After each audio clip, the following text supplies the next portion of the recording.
നമസ്കാരം. അഗ്രോടോക്സിലേക്ക് സ്വാഗതം.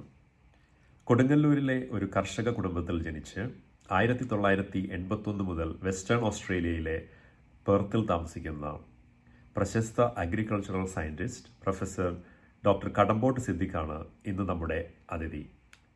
അദ്ദേഹവുമായിട്ടുള്ള അഭിമുഖത്തിൻ്റെ ആദ്യ ഭാഗം നമുക്കിവിടെ കാണാം. നമസ്കാരം ശ്രീ കടമ്പോട്ട് സിദ്ദിഖ്. നമസ്കാരം Kiran, thank you for inviting me. ഇപ്പം മലയാളികൾക്ക് അഭിമാനകരമായ ഒരു പ്രൊഫൈലാണ് ഡോക്ടർ കടമ്പോട്ട് സിദ്ദിഖിൻ്റെത്. കൊടുങ്ങല്ലൂരിൽ നിന്ന് തുടങ്ങി ഓസ്ട്രേലിയയിൽ നിരവധി പുരസ്കാരങ്ങൾ, ഇന്ത്യയിലും നിരവധി പുരസ്കാരങ്ങൾ, ഇപ്പോൾ ഓർഡർ ഓഫ് ഓസ്ട്രേലിയ, അതുപോലെ തന്നെ കഴിഞ്ഞ വർഷം ചൈനീസ് ഗവൺമെന്റിന്റെ വിദേശീയർക്ക് കൊടുക്കുന്ന പരമോന്നത പുരസ്കാരമായ ഫ്രണ്ട്ഷിപ്പ് അവാർഡ് തുടങ്ങിയ നിരവധി ബഹുമതികളും അവാർഡുകളും കരസ്ഥമാക്കി. അപ്പം പ്രൊഫസർ, കൊടുങ്ങല്ലൂരിൽ നിന്ന് താങ്കളുടെ ഒരു ഓസ്ട്രേലിയയിലേക്കുള്ള ഒരു യാത്ര ഒന്ന് നമ്മുടെ പ്രേക്ഷകർക്ക് വേണ്ടി ഒന്ന് വിവരിക്കാമോ? ഞാൻ കൊടുങ്ങല്ലൂര് റിയാഡ് എന്ന് പറയുന്ന സ്ഥലത്താണ് ജനിച്ചത്. അവിടെ ഒരു ഗവൺമെന്റ് ഹൈസ്കൂൾ ഉണ്ട്, കേരള വർമ്മ ഗവൺമെന്റ് ഹൈസ്കൂൾ. അവിടെ 10th കഴിഞ്ഞിട്ട് പിന്നെ ഞാൻ തൃശ്ശൂർ സെന്റ് തോമസ് കോളേജിൽ ആണ് പ്രീ ഡിഗ്രി കഴിഞ്ഞത്, second group. Then I missed for medicine. അപ്പൊ ആ ഒരു ഇതിൽ നടക്കുമ്പോൾ ദെൻ ഞങ്ങൾ അഗ്രികൾച്ചർ ഫാമിലിയിൽ നിന്നാണ് വരുന്നത്. എൻ്റെ ഫാദറിന് നെല്ല്, തെങ്ങാണ് മെയിൻ ആയിട്ടുള്ളത്, പിന്നെ കുറെ അതൊക്കെ ഉണ്ട്. അപ്പൊ അങ്ങനെ അഗ്രികൾച്ചറിലായിട്ട് ഒരു ബന്ധമുണ്ട് നമുക്ക്. പിന്നെ ഞാൻ അവിടെ നിന്ന് നേരെ ട്രിവാൻഡ്രത്ത് കേരള അഗ്രികൾച്ചർ യൂണിവേഴ്സിറ്റിയുടെ കോളേജ് ഓഫ് അഗ്രികൾച്ചറിൽ 4 years കഴിഞ്ഞു. പിന്നെ then I took a exam, national competitive exam by the Indian council of agriculture research. അവിടെ നിന്ന് എനിക്ക് ഡൽഹിയിൽ പൂസ ഇൻസ്റ്റിറ്റ്യൂട്ട് എന്ന് പറയും, ഇന്ത്യൻ അഗ്രികൾച്ചർ റിസർച്ച് ഇൻസ്റ്റിറ്റ്യൂട്ടിൽ മാസ്റ്റേഴ്സ് റിസർച്ച് ചെയ്യാനുള്ള സ്കോളർഷിപ്പ് കിട്ടി. അത് കഴിഞ്ഞ് ഞാൻ അവിടെ ഉടനെ I was the gold medalist and so on, but I join for PhD for 1 month അവിടെ ഇന്ത്യൻ അഗ്രികൾച്ചർ റിസർച്ച് ഇൻസ്റ്റിറ്റ്യൂട്ട്. അപ്പൊ അതിനിടയ്ക്ക് എനിക്കൊരു ഈ ഇന്റർനാഷണൽ സെന്റർ ഉണ്ട്, അത് സിറിയയിലാണ് ഇപ്പൊ. അത് അവിടെ നിന്ന് മാറി ഇപ്പൊ മൊറോക്കോയിലായി. International centre for agriculture research in dry areas, ഇക്കാഡ എന്ന് പറയും, വീറ്റ്, ബാർലി, ലെഗ്യൂംസ്. അവിടെ റിസർച്ച് അസോസിയേറ്റ് ആയിട്ടൊരു ഓഫർ വന്നു. അപ്പൊ ഞാൻ ആ PhD 1 മാസത്തെ ഡിസ്കണ്ടിന്യൂ ചെയ്തിട്ട് ദെൻ ഐ ജോയിൻ ദേ. അവിടെ ഒരു 1 year വർക്ക് ചെയ്തപ്പോ I still wanted to do PhD. Then I got a scholarship from the university of western Australia. പിന്നെ ഇവിടെ PhD കഴിഞ്ഞു. ഞാനാണ് ആദ്യമായിട്ട് ചിക്പിയിൽ റിസർച്ച് ചെയ്തതും. അത് കഴിഞ്ഞ് പിന്നെ ഗവൺമെന്റിൽ കുറച്ചാളും വർക്ക് ചെയ്തു, ഗവൺമെന്റ് മിനിസ്ട്രിയിൽ വീറ്റിൽ റിസർച്ച് ചെയ്തു. പിന്നെ join back the university. Then I've been with the University of Western Australia, the same university. പിന്നെ ഒരുപാട് ഇന്റർനാഷണൽ കൊളാബറേഷൻസ് ഉണ്ട്. PhD സ്റ്റുഡൻസ് ഇന്ത്യയായിട്ടും കേരളത്തിലായിട്ടും കൊളാബറേറ്റ് ചെയ്യുന്നുണ്ട്. അപ്പോൾ ഒരു എക്സൈറ്റിംഗ് ഏരിയ ആണ്. യു ഡു ഗുഡ് സയൻസ്, അതേമാതിരി തന്നെ ആ product you deliver either in the form of varieties ആയിട്ടോ അല്ലെങ്കിൽ പാക്കേജസ് ആയിട്ടോ ഫാമേഴ്സിന്. പിന്നെ വെരി റിസെപ്റ്റീവ് ഫാമേഴ്സ് ആണ്. നമ്മളിപ്പോൾ എന്ത് ചെയ്താലും അതിനെപ്പറ്റി അറിയാനും, അതേമാതിരി തന്നെ I spend lot of time with the farmers, the houses, went and stay their houses, learn from them, then bring back research questions. So it has been a very interesting years. And ipo nammal 40 years, so majority of my life I spend in Australia, particularly in Perth. And ee job inanusaരിച്ച് ഞാൻ വളരെയധികം travel ചെയ്യും, different countries, Africa, Asia, Europe, North America, of course ചൈനയിലൊക്കെ ഇപ്പൊ ഒരു 20 years I have been going at least 2 or 3 times per year. So, very rewarding profession. Then you also build up many PhD students and others. Now there are many professors in different countries. Pinna, you are also doing good science, delivering to the farming community. Professor, ഇന്ന് നമ്മളുടെ ഈ ഒരു സാഹചര്യത്തിൽ ഇപ്പൊ ഒരു corona സാഹചര്യം ഒക്കെ വന്നു. അപ്പം ആളുകൾക്ക് കുറെ ഒരു പാനിക് ബൈയിങ് ഒക്കെ ഉണ്ടായിരുന്നു. ഇപ്പൊ അഗ്രികൾച്ചറൽ സെക്ടറിൽ ഫുഡ് പ്രൊഡക്ഷനിലൊക്കെ കുറവ് വരുമോ, അങ്ങനെയുള്ള കാര്യങ്ങളൊക്കെ ഉണ്ടായിരുന്നു. അപ്പൊ അതിനെക്കുറിച്ച് ഡോക്ടറുടെ ഒരു കാഴ്ചപ്പാട് എന്താണ്? ഇനി അങ്ങനെയുള്ള സാധ്യതയുണ്ടോ, അതോ എന്താണ് ഒരു? അതെ, ഈ കൊറോണ വന്നത് ഒരു വല്ലാത്ത ഒരു ആഘാതമായിരുന്നു.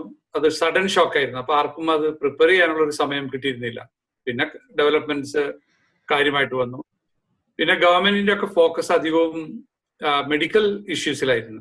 അതായത് ആളുകളെ ഐസൊലേറ്റ് ചെയ്യുക, പിന്നെ മാസ്ക്, പല പല കാര്യങ്ങൾ, വാക്സിനേഷനും പരിശ്രമിക്കുക, അങ്ങനെ കുറേ ആയിരുന്നു. ആ സമയത്ത് പല ഗവൺമെന്റുകളും നമ്മുടെ ഫുഡ് സെക്യൂരിറ്റിയെ പറ്റി അധികം ആലോചിച്ചിട്ടില്ല. അതൊരു മേജർ ഇഷ്യൂ ആയിക്കൊണ്ടിരിക്കുകയാണ്. ഒന്ന്, ഡിസ്റപ്ഷൻ ഉണ്ടായിരുന്നു. പെട്ടെന്ന് അത് വന്നപ്പോഴേ സൂപ്പർ മാർക്കറ്റിലൊക്കെ അവൈലബിലിറ്റി ഉണ്ടായില്ല. അത് ഓസ്ട്രേലിയയിലായാലും ഇന്ത്യയിലായാലും കേരളത്തിലായാലും അത് ഫേസ് ചെയ്തിട്ടുണ്ട്. നമ്മളിപ്പോൾ ഗ്ലോബലായിട്ട് എടുത്ത് നോക്കിക്കഴിഞ്ഞാൽ മിക്ക രാജ്യങ്ങളും നെറ്റ് ഫുഡ് ഇമ്പോർട്ടിംഗ് ആണ്. പക്ഷെ ഓസ്ട്രേലിയ നെറ്റ് ഫുഡ് എക്സ്പോർട്ടറാണ്. അതായത് നമ്മൾ ഒരുപാട് പ്രൊഡ്യൂസ് ചെയ്യുന്നുണ്ട്. ഒരു 80% നമ്മൾ ഇവിടെ ഉള്ളത് നമ്മൾ എക്സ്പോർട്ട് ചെയ്യുന്നു. നമ്മളൊരു 11% നമ്മൾ ഈ ഓസ്ട്രേലിയയിലോട്ട് ഇമ്പോർട്ട് ചെയ്യുന്നുള്ളൂ. അപ്പൊ നമ്മൾ ഫുഡ് സെക്യൂരിറ്റിയിൽ വളരെ നല്ലൊരു കൺട്രിയാണ്. പക്ഷെ ആ ഡിസ്റപ്ഷൻ പെട്ടെന്നുണ്ടായപ്പോൾ സൂപ്പർ മാർക്കറ്റുകളിൽ അവൈലബിലിറ്റി ഇല്ല. പിന്നെ ലേബർ ഇഷ്യൂ വന്നു. അതായത് ഈ ഇന്റൻസീവ് ആയിട്ടുള്ള ഹോർട്ടിക്കൾച്ചർ, ഫ്രൂട്ട്സ്, വെജിറ്റബിൾസ് അത് പിക്ക് ചെയ്യാനും അതിനൊരു ഡിസ്റപ്ഷൻ വന്നു. പിന്നെ ലോജിസ്റ്റിക്, ട്രാൻസ്പോർട്ടേഷൻ, അതിപ്പോ ഓസ്ട്രേലിയയിലായാലും ഇന്ത്യയിലായാലും കേരളത്തിലായാലും തമിഴ്നാട്, ആന്ധ്ര മുതലായ സ്ഥലത്ത് നിന്ന് അരി, പച്ചക്കറികൾ വരുന്നത് അതെല്ലാം പെട്ടെന്ന് നിലച്ചു. അങ്ങനെ ഒരു പാനിക് സിറ്റുവേഷൻ ഉണ്ടായിരുന്നു.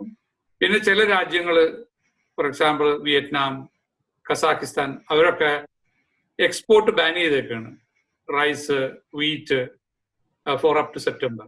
അങ്ങനെ ഒരു സിറ്റുവേഷൻ ഉണ്ടായിരുന്നു. പക്ഷെ പോസിറ്റീവ് സൈഡ് നോക്കിക്കഴിഞ്ഞാൽ global production, rice, wheat, maize, soybean, oil seeds ഒക്കെ നോക്കിക്കഴിഞ്ഞാൽ നമ്മൾ റെക്കോർഡ് ഹൈ ആയിരുന്നു.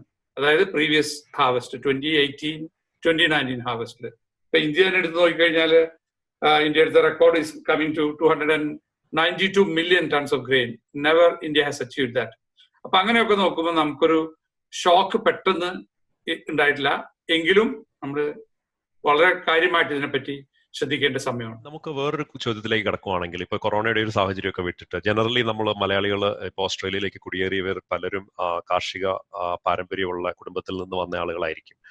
അപ്പം അവരിൽ പലരും നമ്മൾ നാട്ടിലൊക്കെ പോകുമ്പം നേരിടേണ്ടി വരുന്ന ഒരു ചോദ്യം, ഓസ്ട്രേലിയയിൽ എന്താണ് നമ്മൾ കൃഷി ചെയ്യുന്നത്?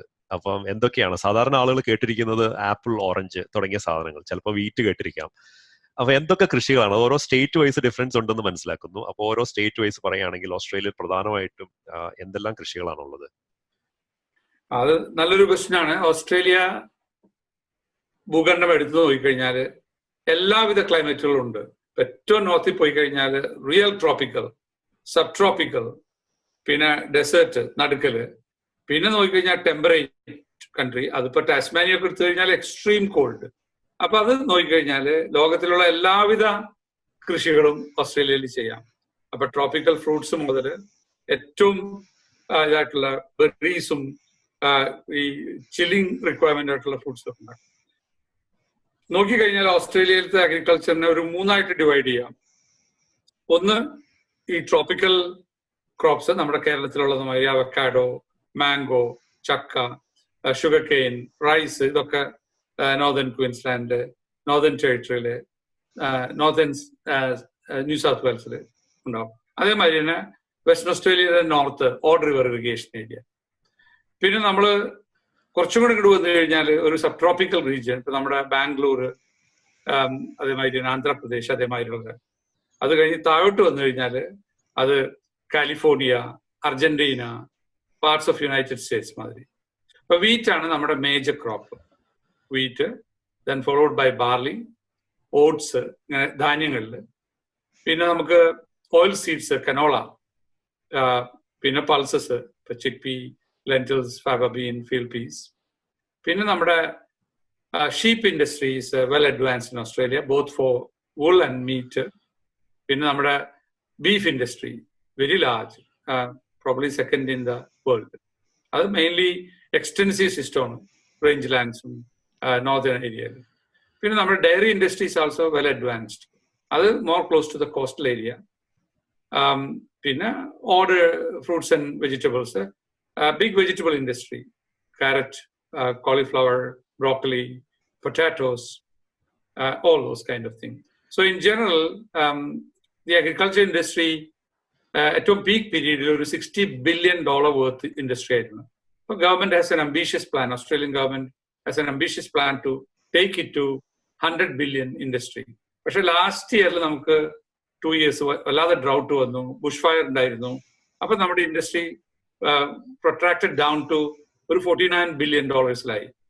എന്നിരുന്നാലും majority of our industry is export oriented. Large tonnage is going to China, Japan, Korea, Vietnam, Indonesia.